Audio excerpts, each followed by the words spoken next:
This is a set of data that I get it from one of the experiments. All right, so height, time, and t-square. Okay? So of course, when you record the data, right, so it must be consistent. So what I write here is not consistent. So I always say that consistent in terms of the decimal places. So if here I write plus minus 0.01 means the uncertainty is plus minus 0.01. I'm measuring it. So here I should leave it in 2 decimal places. You can highlight it, right click, format cell, number, 2 decimal places. Okay, then all will be in 2 decimal places. So same as here as well. Okay, format, number, 2 decimal places, 2. Okay, so here will be all in 2 decimal places to make sure that it is consistent. So which means all this data is from the same measuring tools, which has the uncertainty of plus minus 0.01. So here there is no plus minus because t-square is calculating from here, right? So calculating from here, we are following the significant figure. So here is 3 significant figure. So by right here should be 3 significant figure as well. So 3 significant figure means it should be 2 decimal places. So I highlight as well. Format cell, number, 2 decimal places, then okay. Okay, so that's how you record the results properly. Okay, now I want to add a graph. What graph I need to add? H versus t-square, right? So you can see that when I highlight the value, H versus t-square. H is here, t-square is here. I should plot this kind of graph. So now I go back to my Excel, insert, scatter, right? Then right click on it, just right click, add data. Okay, let me see. Select data. All right, then you add. This is the mean. Okay, never mind. So we look at the x value. So I'm going to plot h versus t square. H versus t square. Let me confirm again. Yeah, h versus t square. So t square means these are the value along x-axis. So these are the value, right? X-axis, x value. So you highlight it. Y value means along the y-axis. You highlight it as well. Y-axis is here. Highlight it. Then okay. Okay. The points are already here, right? But however, you see that, if I start from 0, then my graph is actually very small. So I like to try to start from maybe 0.75. Okay, you click on the x-axis. Click on the value on the x-axis. Then right click, format axis. Okay, so the minimum, I like to start from not 0, but start from 0.75 maybe. You see. Okay, if you want to start from 0.95 also can. Your graph will be looking bigger. So y-axis as well. So you see from below 4 is empty. There's no points here. So your graph is actually look very small. So always remember that the graph that we're going to plot, right? The graph that we're going to plot, the lines must be occupied 75% of the graph paper. So do the same thing as well. You right click, click on the value on the x-axis, y-axis, right click on it, format axis, then minimum, maybe you start from 4 instead of 0.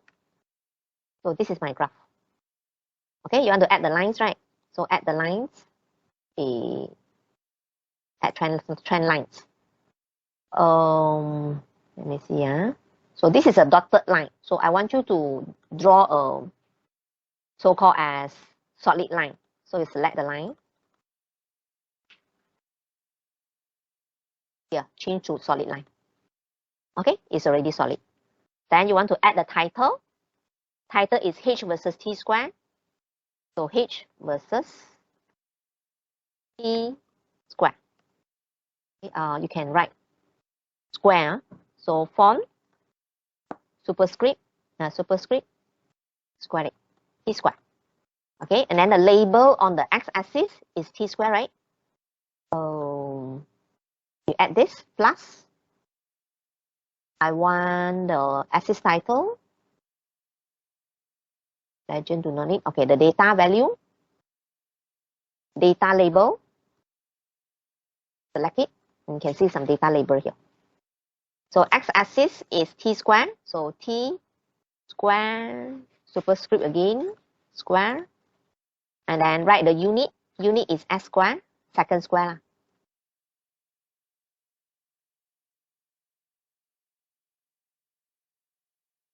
Second superscript square, right? And y-axis is h. H unit is meter, so h stroke meter. So this one will be your y-axis. Here will be a title of the x-axis. Title of the graph must be there also, right? So another important point is you have to indicate the centroid, right? Centroid. Centroid means a point that you must indicate in your graph, and so-called as the line must be passing through the line. The line must be passing through the point as well, especially while you are drawing the graph manually. Yeah, so you have to draw a centroid. For example,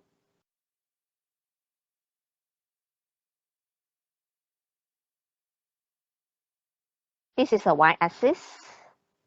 Here's my x-axis. So this is t square versus s square. Here's h. I must have a title. Must be there. H versus, title is h versus t square. Then you plot the point. Okay, this is my point. Sometimes at the point is not that consistent. Maybe sometimes at the point is something like this. One is here, one is here, one is here, one is here. So how am I going to plot a straight line? So if that is the case, so usually simulation, there's no such problem. But in a practical, physical practical class, very common if you get this kind of graph, right? So we have to plot a centroid. So how you get a centroid? So centroid we have x-axis and also y-axis.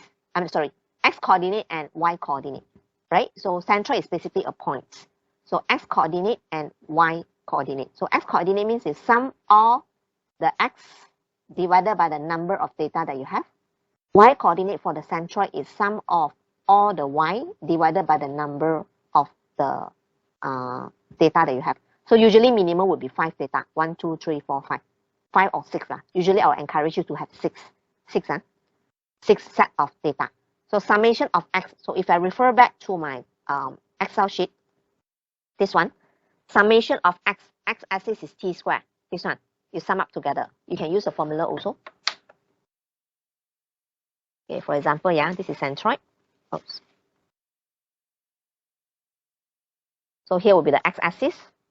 So it's equal to sum from here to here. Wrong formula. Sum from here to here.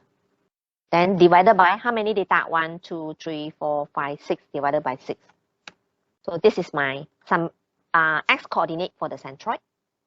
Right? So y-coordinate for the centroid, you use back the same formula, sum or this divided by 6.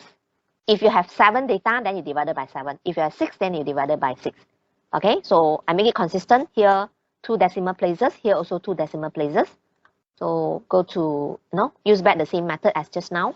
Number 2, okay. So right click, format cell, number 2, click OK. Okay, so my this is my x coordinate, and here's my y coordinate. Okay, now I want to add this point into the graph. So if you do it in a physical class, you want to add this point into the graph, we have to use this symbol like this. Cross 0, right? Then you draw the line. So the line, although no other points you are not touching, the line you're not touching is fine. So as long as it must touch on the centroid, then you have to label it. This is centroid with what coordinate? Label it properly. Okay, so this is a key that you must draw as for the straight line graph. Centroid is only exist for a straight line graph. If your graph is a curve, no centroid, right? Centroid is only exist for a straight line graph. So I'm using, my graph is actually a straight line. So that's why I have to show where is the location of the centroid. So in Excel, so how you draw it, so just like same as just now, you click on your graph, right click, select data. I want to add, right? I want to add a centroid. X will be this one. X-axis, right? X. Y will be this one. Just select, then OK. OK. No, my centroid is here. Right? This is my centroid. Maybe you can do some modification because I need to indicate the location of the centroid, right? and also indicate the name. So centroid, just write it in. 7.50 and 1.53. Okay, so this one will be your graph. So a few important things that you must add in your graph is title of the graph, title of the y-axis, title of the x-axis, and make sure the centroid is there, right? And also the graph must be occupied 75%. So by changing the scale on either x-axis or y-axis or both axes. That's how you plot the graph, right? So we can also use a formula to calculate the gradient of the graph. Gradient, slope, gradient is y over x, so slope, this one, and this one. Okay, this one will be the slope. So format, you change to 2 decimal places. So this is the gradient of the graph. Gradient means what? If you do it manually, gradient of the graph, you have to draw a triangle, then delta y, here is delta x, then gradient is equal to delta y over delta x, right? So by using Excel, it's very simple. You just use, gradient is equal to slope, y over x, right? So the y is height, so you select all the data. X is this one, select all the data, right? The slope will be that.